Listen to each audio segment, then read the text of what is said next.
दोस्तों ये स्टोरी का 49वां भाग है। अगर आपने इस स्टोरी के पिछले वाले भाग नहीं देखे हैं तो हमने प्लेलिस्ट में मेंशन कर दिया है, आप जाकर के चेकआउट कर सकते हैं। हल्दी की रस्म शुरू होने लगी। दोनों परिवार की खुशियों का ठिकाना नहीं था। रजावत हाउस के हॉल के बीचों बीच आर्या और दृष्टि बैठी हुई थी और सब एक एक करके उनके हल्दी लगा रहे थे। दोनों के चेहरे पर एक मीठी सी मुस्कुराहट थी। दोनों की जिंदगी में बुरा वक्त निकल गया था और अब वह अपनी जिंदगी नए सिरे से शुरू कर रही थी। आर्या और दृष्टि के सामने दिव्यांश और शिवाय बैठे थे। दोनों ही हल्दी की रस्म में इंटरेस्ट नहीं थे, लेकिन हीर और हर्षवर्धन के कहने पर थोड़ी थोड़ी हल्दी लगवा रहे थे। हल्दी की रस्म पूरी होने के बाद वंशिका ने आर्या और दृष्टि को अपने कमरे में जाने के लिए कह दिया। दोनों ही अपने कमरे में चली गईं। दिव्यांश दृष्टि के साथ बैठकर बातें करने लगा। दिव्यांश ने इधर उधर नजर घुमाई तो उसे सिवाय कहीं नहीं दिखाई दिया। दिव्यांश को समझते देर नहीं लगी कि वह अपनी छुई मुई के साथ हल्दी की रस्म करने चला गया। दिव्यांश हर्षवर्धन के पास से उठा तो हर्षवर्धन ने उसकी कलाई पकड़कर अपने पास बिठाते हुए धीरे से कहा, उसे हल्दी की रस्म करने दे, तू मेहंदी कर ले। इस पर दिव्यांश ने मुंह बनाकर कहा, लेकिन सिवाय फिर मेहंदी की रस्म नहीं करेगा, आप उसे भी ऐसे ही पकड़कर बैठा लेना। हर्षवर्धन ने हंसकर कहा, हाँ ठीक है, अब चुपचाप बैठ जा, ऐसे अच्छा लगता है। दोनों भाई यहाँ आते हो और शरारत करना शुरू कर देते हो, उसे तो मैं रोक नहीं सकता, लेकिन तू तो मेरा अच्छा बेटा है, तू तो रुक जा। दिव्यांश ने मुंह बनाकर कहा, ठीक है, आपके कहने से रुक जाता हूँ, लेकिन मैं मेहंदी की रस्म करके ही रहूंगा और सिवाय नहीं करेगा। इतना कहकर दिव्यांश मुंह फुलाकर बैठ गया। वहीं आर्या जब अपने कमरे में पहुंची तो अचानक ही उसकी कलाई पकड़ किसी ने अपनी तरफ खींच लिया। आर्या की तो सांसें रुक गई, लेकिन अगले ही पल उसने महसूस किया कि वह शिवाय के सीने से लगी हुई है। आर्या ने गुस्से में शिवाय को देखा और शिवाय ने आर्या की हल्की सी नाक को टैप करके कहा, मेरे साथ हल्दी नहीं खेलोगी। आर्या ने अपना एक हाथ झिटक दिया, जैसे कह रही हो बाहर निकलिए, लेकिन सिवाय आर्या की बात मानने वालों में से नहीं था, बल्कि उसने तो फिर से आर्या की कमर पर हाथ डालकर खुद से सटाते हुए कहा, तुम मुझे कहोगी और मैं चला जाऊंगा। आर्या ने अपने दोनों हाथ सिवाय के सीने पर रखे और उसे धक्का देते हुए फिर से इशारा किया कि वह चला जाए, लेकिन सिवाय जाने के लिए नहीं आया था। सिवाय फिर से आर्या के नजदीक गया और उसके चेहरे को पकड़ता हुआ बोला, मैं कहीं नहीं जाने वाला, समझी? और इतना क्या इधर उधर जा रही हो? 2 दिन बाद तो रघुवंशी मेंशन ही जाओगी, तब देखता हूँ मुझे कैसे कमरे से बाहर निकालती हो। आर्या गुस्से में शिवाय को देखने लगी और शिवाय के चेहरे पर हल्की सी मुस्कुराहट आ गई। शिवाय ने हल्का सा आगे बढ़कर अपना माथा आर्या के माथे से लगा दिया और फिर अपनी आंखें बंद करके बोला, छुई मुई तुमसे प्यार हो गया, बहुत सारा, पता नहीं कब हुआ, पर तुम्हारे बिना जीना मुश्किल लगता है। सिवाय यह बातें इतनी दिल से बोल रहा था कि आर्या की आंखें भी अपने आप बंद हो गई। आर्या ने भी अपने हाथ सिवाय की कमर पर लपेट दिए। सिवाय ने आर्या को कसकर गले लगा लिया। सिवाय ने आंखें बंद किए हुए फिर कहा, छुई मुई मुझे भूल तो नहीं जाओगी? आर्या ने आंखें नहीं खोली और नामे गर्दन हिला दी। सिवाय ने अपनी पकड़ और ज्यादा मजबूत कर दी। कहीं ना कहीं सिवाय को एक डर सता रहा था जिसे वह एक्सेप्ट नहीं करना चाहता था, लेकिन फिर भी एक छोटे से डर ने सिवाय के जहन में अपनी जगह बना ली थी। थोड़ी देर ऐसे ही खड़े रहने के बाद सिवाय ने आर्या को गोद में उठाकर बाथरूम की तरफ जाने लगा, तो आर्या ने हैरानी से सिवाय को देखा। सिवाय ने कहा, हल्दी तो बहुत लगा ली, चलो मैं उसे साफ कर देता हूँ। सिवाय की बात सुनकर आर्या ने शर्मा कर अपना चेहरा सिवाय के सीने में छुपा लिया। सिवाय आर्या को शावर के नीचे ले आया। उसने शावर ऑन किया और फिर से आर्या को गले लगाकर खड़ा हो गया। बहुत देर तक सिवाय शावर के नीचे आंख बंद किए हुए खड़ा रहा। दोनों की बॉडी पर शावर का पानी गिर रहा था और दोनों ही उस पानी में एक दूसरे का साथ पाकर सुकून महसूस कर रहे थे। थोड़ी देर ऐसे ही खड़े रहने के बाद सिवाय ने अपनी आंखें खोली और अपने होंठ आर्या के होंठों पर रख दिए। एक किस के बाद शिवाय ने धीरे से आर्या के कानों में कहा, तुम चेंज कर लो वरना ठंड लग जाएगी। वैसे ठंड भी लग जाएगी तो शिवाय तुम्हारी ठंड का इलाज भी कर देगा। यह सुनकर आर्या की आंखें बड़ी हो गई और उसने गुस्से में शिवाय को धक्का देते हुए वॉशरूम से बाहर निकाल दिया। शिवाय के चेहरे पर एक हल्की सी मुस्कुराहट थी और वह भी आर्या के धक्का देने से वॉशरूम के बाहर चला गया। वहीं सांझ भी हल्दी का कटोरा लेकर उसमें अपना हाथ घुमा रही थी। सांझ ने हल्दी अपने ऊपर लगा ली और खुद ही खुश हो रही थी। शौर्य ने जब देखा कि सांझ ने पूरी हल्दी से अपने कपड़े खराब कर लिए हैं तो वह उसके पास आकर बोला, यह क्या कर रही हो? छोड़ो इसे, पूरे कपड़े गंदे हो जाएंगे। सांझ ने मासूमियत से कहा, सांझ हल्दी लगाएगी? शौर्य बोला, सांझ हल्दी तब लगाते हैं जब शादी होती है। सांझ फिर से मासूमियत से बोली, सांझ भी शादी करेगी और किससे करोगी तुम शादी? सांझ ने कमर पर हाथ रख कर पूछा। सांझ ने कहा, आपसे। यह सुनकर शौर्य के चेहरे पर हल्की सी मुस्कुराहट आ गई। शौर्य ने कहा, सांझ ऐसी बातें नहीं करते, अब जाओ अपने कपड़े चेंज कर लो। लेकिन सांझ तो जैसे जिद करके बैठ गई। सांझ ने कहा, नहीं, सांझ हल्दी लगाएगी, सांझ भी शादी करेगी। शौर्य ने अपने सिर पर हाथ रखकर कहा, ओह, तुम्हें कैसे समझाऊं? वरदान जो कि दूर खड़ा हुआ उसकी बातें सुन रहा था।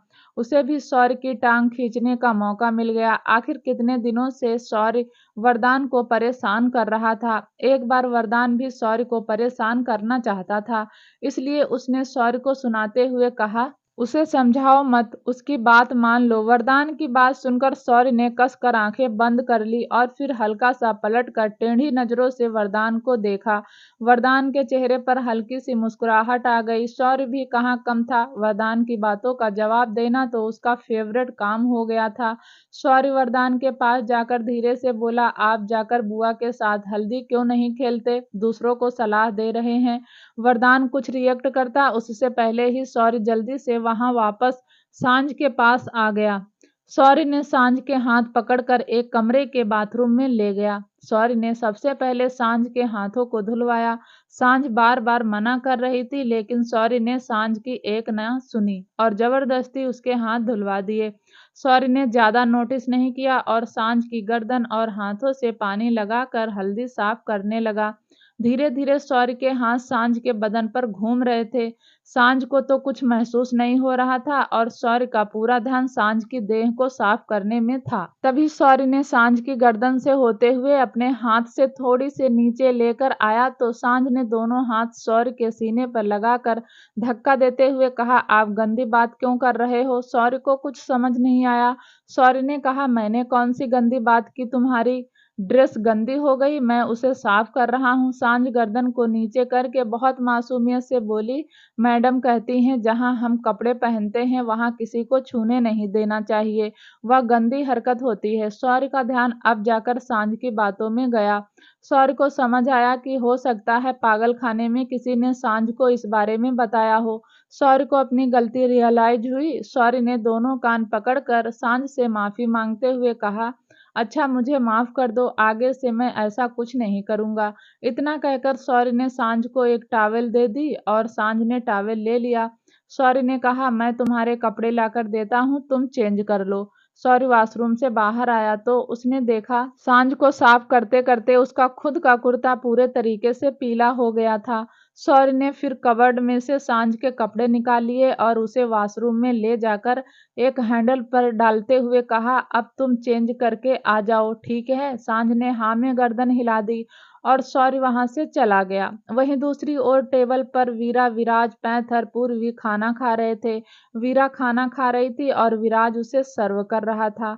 वीरा ने कहा, विराज, मैं इससे ज्यादा नहीं खाऊंगी। इस पर भी विराज ने डिश चम्मच में लेकर वीरा की तरफ बढ़ाते हुए कहा, वीरा, मुंह खोलो, इसे टेस्ट करके देखो, यह बहुत टेस्टी है। वीरा ने ना में गर्दन हिलाते हुए कहा, विराज, मैं नहीं खा पाऊंगी, बहुत सारा खिला दिया।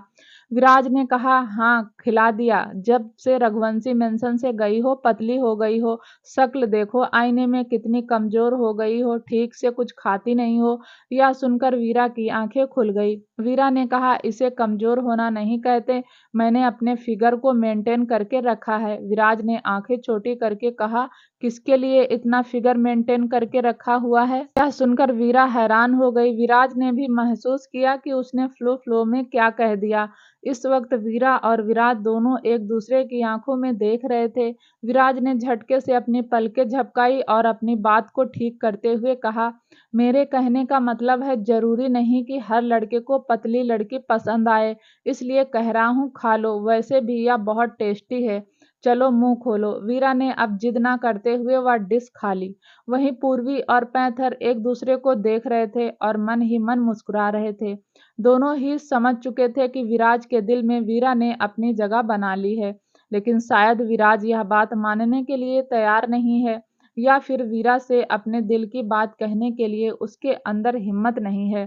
थोड़ी देर बाद हीर ने वीरा को आवाज लगाई तो वीरा उठकर चली गई। पैंथर ने विराज के कंधे पर मार कर कहा, क्या बात है विराज, जब प्यार हो ही गया है तो अपने दिल की बात बोल भी दे, लगे हाथ तेरी घुड़चढ़ी भी कर देंगे। इस पर विराज ने पूर्वी की तरफ देख कर कहा, पहले आप दोनों अपनी शादी का मंडप सजाओ, मेरी घुड़चढ़ी बाद में करना। अपने ऊपर ध्यान दीजिए, मेरे ऊपर नहीं। खुद का डब्बा गोल है, मुझे सलाह देंगे। इतना कहकर विराज वहां से उठकर चला गया और वह सीधा वीरा के पीछे पीछे हो गया, जिसे देखकर पूर्वी और पैंथर दोनों ही हंसने लगे। पैंथर ने पूर्वी का हाथ पकड़कर कहा, वैसे विराज गलत नहीं कह रहा है, क्या बोलती हो, सजा लूं मंडप, लोग मेरे साथ फेरे? यह सुनकर पूर्वी ने अपना हाथ पैंथर के हाथ से झटकते हुए कहा, शक्ल देखी है? इतना कहकर पूर्वी वहां से चली गई। पैंथर ने मुस्कुराकर कहा, कई बार देखी है और मुझसे ज्यादा हैंडसम तुम्हें मिलेगा नहीं।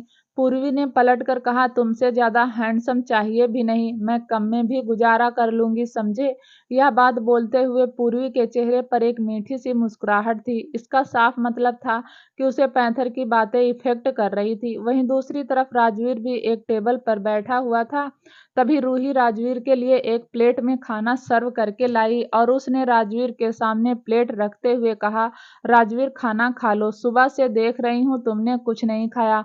रूही को मना करते हुए कहा, मेरा मन नहीं है, मेरे पेट में दर्द हो रहा है। इस पर रूही थोड़ा सा पैनिक होकर बोली, क्या हुआ राजवीर, तुम ठीक तो हो? डॉक्टर के पास चले, मैं चाचू से कहती हूँ। रूही जैसे ही उठने को हुई, राजवीर ने उसकी कलाई पकड़कर कहा, इतना भी दर्द नहीं है, बस हल्का हल्का सा पेट में दर्द है।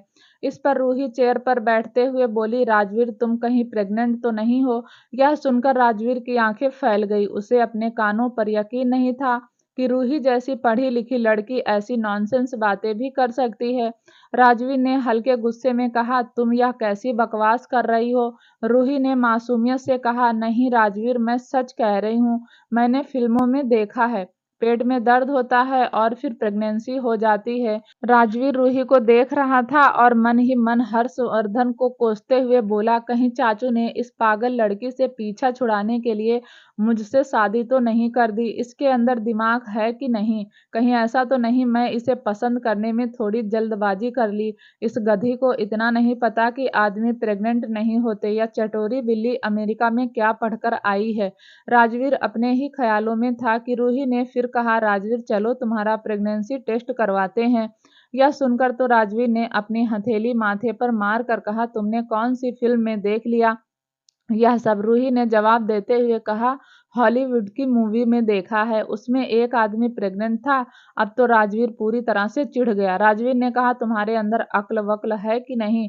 तुम्हें इतना नहीं पता प्रेगनेंसी कैसे होती है? अरे या तो छोड़ो, तुम्हें इतना नहीं पता कि प्रेग्नेंट सिर्फ लेडीज होती है? रूही फिर से मासूमियत से कहा, अरे नहीं, रेयर केसेस में। रूही इतना ही बोल पाई थी कि राजवीर ने हल्के गुस्से में कहा, स्टॉप रूही। यह सुनते ही रूही जोर जोर से हंसने लगी। राजवीर रूही को देख रहा था। राजवीर को अब समझ में आया कि रूही उसके साथ मजाक कर रही है। रूही को हंसता हुआ देखकर राजवीर के चेहरे पर भी हल्की सी मुस्कुराहट आ गई। रूही ने फिर प्लेट को राजवीर की तरफ करते हुए कहा, अच्छा थोड़ी सी आइसक्रीम खा लो। राजवीर ने थोड़ी सी आइसक्रीम खा ली। थोड़ी देर तक रूही राजवीर के पास बैठी रही, फिर कुछ हिम्मत करते हुए बोली, राजवीर मुझे लगता है कि हमें अलग हो जाना चाहिए। यह सुनते ही राजवीर के हाथ रुक गए। राजवीर के चेहरे पर एक उदासी आ गई। राजवीर थोड़ा सा पीछे हुआ और अपनी कमर चेयर से लगाते हुए बोला, मैंने तुम्हें डाइवोर्स के पेपर दे दिए हैं, तुम्हारा जब मन करे साइन करके मेरी जिंदगी से जा सकती हो, मैं तुम्हें नहीं रोकूंगा। राजवीर के ऐसा बोलने से रूही भी उदास हो गई। रूही ने कहा, राजवीर मेरी बात सुनो, मैं ऐसे ही डाइवोर्स पेपर साइन करके नहीं जा सकती, तुम अच्छे से जानते हो चाचू को वह मुझे ऐसे ही तुम्हारी जिंदगी से जाने नहीं देंगे। मैंने सोचा है इस शादी के बाद मैं अमेरिका वापस चली जाऊं। 2-3 साल में जब चाचू का गुस्सा ठंडा हो जाएगा तब वापस आ जाऊंगी। तब तक तुम भी अपने लिए कोई अच्छी सी लड़की देखकर सेटल हो जाना। राजवीर ने कहा, तुम मेरी टेंशन मत लो, अपनी लाइफ के बारे में सोचो, अपने करियर के बारे में सोचो, जो तुम करना चाहती हो कर सकती हो, मेरी तरफ से कोई रिएक्शन नहीं है। राजवीर को अब रूही के पास एक पल और बैठना मौत के बराबर था। वह चेयर से उठ गया। तभी रूही ने कहा, अब दर्द कैसा है? राजवीर ने रूही की तरफ देखकर कहा, यह दर्द मुझे कई सालों से है, अब मुझे इस दर्द के साथ ही जीना है, शायद ही कभी खत्म हो। इतना कहकर राजवीर वहां से चला गया और रूही की आंखों में एक आंसू उसके गाल पर लुढ़क गया। ऐसे ही दिन बीत गया। हर्षवर्धन ने वरदान से इजाजत ली और हर्षवर्धन अपने परिवार के साथ रघुवंशी मेंशन लौट आया। रात के वक्त वंशिका भी दृष्टि और आर्या के कमरे में थी और उन्हें अपने हाथों से खाना खिला रही थी। आखिर दोनों ही जल्दी शादी करके वहां से चली जाती। वंशिका थोड़ा इमोशनल हो गई, इसी के चलते वह अपने हाथों से दोनों को खाना खिला रही थी। तभी वहां सांझ आई। सामने वंशिका और दृष्टि को देखा तो उसे भी वंशिका के हाथ से खाना खाने की इच्छा हुई, लेकिन सांझ के दिमाग की हालत ठीक नहीं थी, इसलिए वह अपनी बात वंशिका को बता नहीं पाई। सांझ अपने टेडी बियर को लेकर वहां से चली गई और सीधा स्टडी रूम में गई जहां वरदान और शौर्य काम कर रहे थे। सांझ जाकर शौर्य के सामने खड़ी हो गई और बोली, सांझ भी खाना खाएगी? शौर्य ने कहा, ठीक है बैठो, मैं तुम्हारे लिए कुछ मंगवा देता हूँ। सांझ ने ना में गर्दन हिला दी। वरदान जो कि किसी फाइल को पलट रहा था, उसने शौर्य की तरफ देखकर एक मीठी सी मुस्कुराहट के साथ कहा, जाओ बहू रानी को खाना खिला दो। यह सुनकर शौर्य ने घूर कर वरदान को देखा। वरदान के चेहरे की मुस्कुराहट और ज्यादा बड़ी हो गई। शौर्य ने फिर सांझ को देखकर कहा, सांझ तुम मेरे पास बैठो, मैं तुम्हारे लिए अभी खाना मंगवाता हूँ।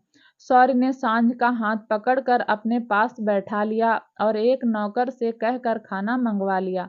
लेकिन खाना देखकर सांझ का मुंह बन गया। सांझ मुंह फुलाकर बोली, सांझ खाना नहीं खाएगी, सांझ या खाना नहीं खाएगी। शौर्य थोड़ा सा इरिटेट होकर बोला, तो सांझ क्या खाएगी? सांझ अपनी जगह से खड़ी हुई और उसने शौर्य की कलाई पकड़ी, फिर उसे खींचती हुई वंशिका और आर्या के कमरे में ले गई, जहां वंशिका अब भी दृष्टि और आर्या को खाना खिला रही थी। सांझ ने वंशिका की प्लेट की तरफ इशारा करते हुए कहा, सांझ या खाना खाएगी? शौर्य को अब भी सांझ की बात समझ नहीं आ रही थी। उसने कहा, ठीक है तो जाकर बुआ के पास बैठकर खाना खा लो। लेकिन सांझ ने फिर से ना में गर्दन हिला दी। शौर्य को अब हल्का सा गुस्सा आने लगा, क्योंकि वह बहुत जरूरी काम कर रहा था। फिर भी उसने अपना काम छोड़कर सांझ को खाना खिलाने की कोशिश की और सांझ अपने दिमागी हालत के चलते ठीक से अपनी बात समझा भी नहीं पा रही थी। शौर्य ने जैसे तैसे अपना गुस्सा कंट्रोल किया और फिर सांझ को देखकर बोला, सांझ जो खाना है खा लो, मुझे परेशान मत करो, मैं बहुत जरूरी काम कर रहा हूँ। सांझ वंशिका के पास गई। वंशिका ने भी प्लेट सांझ की तरफ बढ़ाते हुए कहा, सांझ लो खाना है खा लो। लेकिन सांझ ने फिर से ना में गर्दन हिला दी। थोड़ी देर सांझ ऐसे ही खड़ी रही। शौर्य ने अपना गुस्सा दबाया और सांझ के पास जाकर बोला, बुआ के हाथ से खाओगी? या सुनकर सांझ ने हाँ में गर्दन हिलाई और धीरे से बोली, सांझ भी बुआ के हाथ से खाना खाएगी। अब जाकर शौर्य और वंशिका को सांझ की बात समझ आई।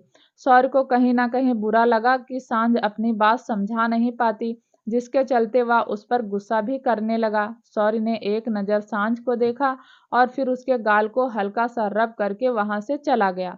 वंशिका ने हाथ बढ़ाकर सांझ को अपने पास बिठा लिया और वह उसे प्यार से खाना खिलाने लगी। वंशिका के हाथ से खाना खाकर सांझ बहुत खुश थी। वंशिका ने सांझ को खाना खिलाते हुए कहा, सांझ जब भी खाना खाने का मन करे तो मुझे बता देना, मैं तुम्हें अपने हाथों से खिलाऊंगी। वंशिका की बात सुनकर सांझ के चेहरे पर बड़ी सी मुस्कुराहट आ गई। सांझ बोली, सांझ भी शादी करेगी? यह सुनकर वंशिका, आर्या, दृष्टि, पूर्वी सब हंसने लगे। वंशिका ने सांझ के सिर पर हाथ फेर कर कहा, हाँ क्यों नहीं, मैं भी सांझ को एक अच्छे से राजकुमार के साथ भेज दूंगी। सांझ की भी शादी होगी, सांझ भी मेहंदी लगाएगी, सांझ भी हल्दी लगाएगी ना? सांझ ने हाँ में गर्दन हिला दी। खाना खाने के बाद सांझ आर्या के बेड पर ही लेट गई और उसने वंशिका की गोद में अपना सिर रख लिया। वंशिका ने थोड़ा सा सांझ का सिर सहलाया तो सांझ सो गई। वंशिका जब अपना काम खत्म करके कमरे में गई तो वरदान बालकनी में खड़ा हुआ चांद को निहार रहा था। वंशिका वरदान के पास गई तो वरदान थोड़ा सा हड़बड़ा गया और वंशिका समझ गई। वंशिका ने गुस्से में कहा, बस कीजिए रजावत साहब, पहले तो समझ आता था कि आप मेरी याद में ड्रिंक करते हैं, लेकिन अब तो मैं आपके सामने हूँ। आज आपने क्यों पी? वरदान के हाथ में ड्रिंक का गिलास था। वंशिका ने वह गिलास लेकर एक साइड रख दिया। वरदान ने अपनी सफाई देते हुए कहा, देखो वंशिका, बहुत दिन हो गए मैंने एक छोटा सा पैक नहीं पिया, यह बस लास्ट है, इसके बाद नहीं पीऊंगा। इतना कहकर वरदान ने वह ड्रिंक का गिलास उठा लिया। वंशिका ने फिर से वह गिलास लेने की कोशिश की तो वरदान ने उस गिलास को कसकर पकड़ लिया। वंशिका फिर से गुस्से में बोली, छोड़ो रजावत साहब, भला यह क्या बात हुई? आज ही बेटियों की हल्दी हुई है और आज ही यह पीने लगे? वरदान ने भी गिलास खींचते हुए कहा। वंशिका, समझने की कोशिश करो, मैं कह रहा हूं ना, मैंने कई दिनों से पी नहीं है, बस छोटा सा पैक है, या लास्ट है, इसके बाद नहीं पीऊंगा। लेकिन वंशिका तो जैसे मानने के लिए तैयार ही नहीं थी। वंशिका ने कहा, आप ऐसे ही कहते हैं, पहले एक पैक कहते हैं और फिर धीरे धीरे 45 पैक ऐसे ही पी जाते हैं। कोई जरूरत नहीं है, छोड़िए इसे। यह पहली बार नहीं था कि एक ड्रिंक के गिलास को लेकर वंशिका और वरदान के बीच में खींचातानी हो रही थी। धीरे धीरे वंशिका के चेहरे पर एक मुस्कुराहट आ गई, क्योंकि उसे याद आ गया कि इससे पहले भी उसने कई बार वरदान के हाथ से गिलास छीना है। वरदान के चेहरे पर भी एक मुस्कुराहट आ गई। दोनों अब भी गिलास को छीन ही रहे थे और तभी उस गिलास की सारी ड्रिंक वहीं बालकनी के फर्श पर गिर गई, जिसे देखकर वरदान और वंशिका दोनों हंसने लगे।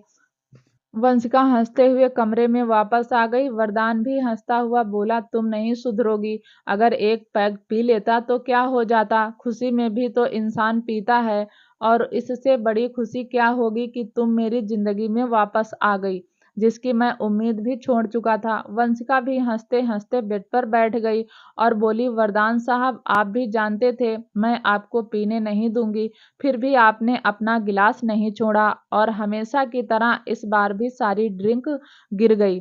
वरदान भी बेड पर हंसता हुआ लेट गया और उसने वंशिका की बाजू पकड़कर थोड़ा सा अपनी तरफ खींचा तो वंशिका भी वरदान के पास ही खिंच गई। वंशिका ने वरदान के बाजू पर अपना सिर रख लिया। थोड़ी देर तक दोनों ऐसे ही हंसते रहे। वरदान ने थोड़ी सी करवट ली और वंशिका के होठों की तरफ झुकने लगा। वंशिका ने अपने दोनों हाथ वरदान के सीने पर रखकर हल्का सा धक्का देते हुए कहा, रजावत साहब, मैं आपसे अब भी नाराज हूँ, तो बेहतर होगा कि पहले आप मुझे मनाएं। वरदान एक टक वंशिका को ही देखता रहा, फिर उसने झुककर वंशिका के माथे को चूम लिया और फिर से सीधा लेट गया और फिर एक गहरी सांस लेकर बोला, ठीक है, पहले मैं तुम्हें मना ही लूंगा। अगले दिन मेहंदी का फंक्शन शुरू हो गया। हर्षवर्धन अपनी फैमिली को लेकर रजावत हाउस आ गया था।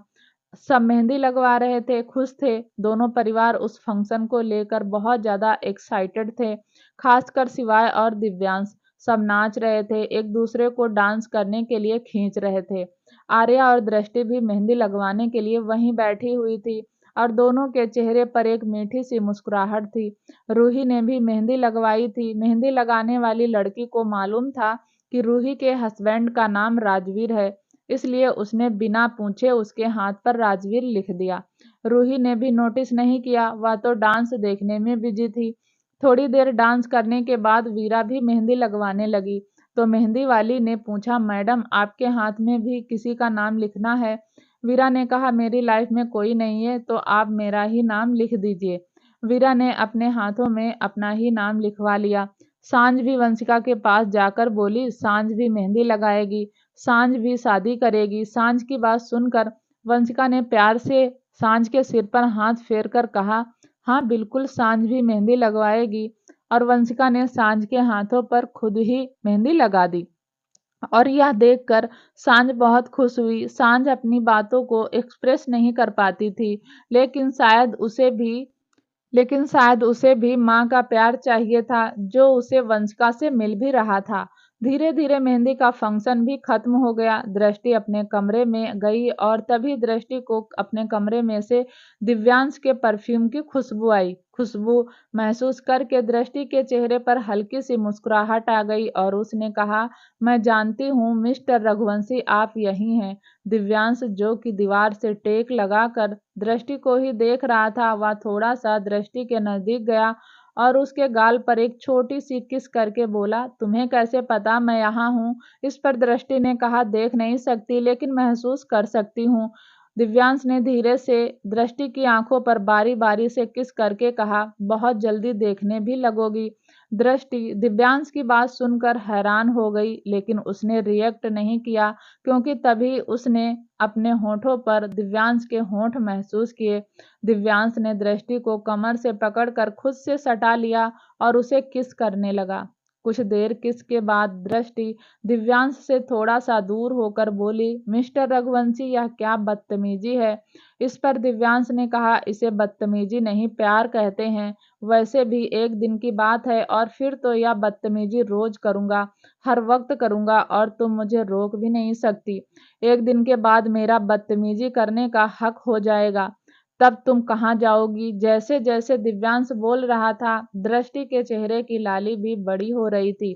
अगले ही पल दिव्यांश ने फिर से दृष्टि के होठों को कैप्चर कर लिया और दृष्टि ने भी अपनी आंखें बंद कर दी। थोड़ी देर बाद दिव्यांश दृष्टि से दूर हुआ तो दृष्टि ने कहा, मिस्टर रघुवंशी, मेरी मेहंदी खराब हो जाएगी। दिव्यांश ने अपना माथा दृष्टि के माथे पर लगाकर कहा, कुछ नहीं होगा, मैं हूं ना, तुम कहो तो मैं तुम्हारी कुछ हेल्प कर दूं।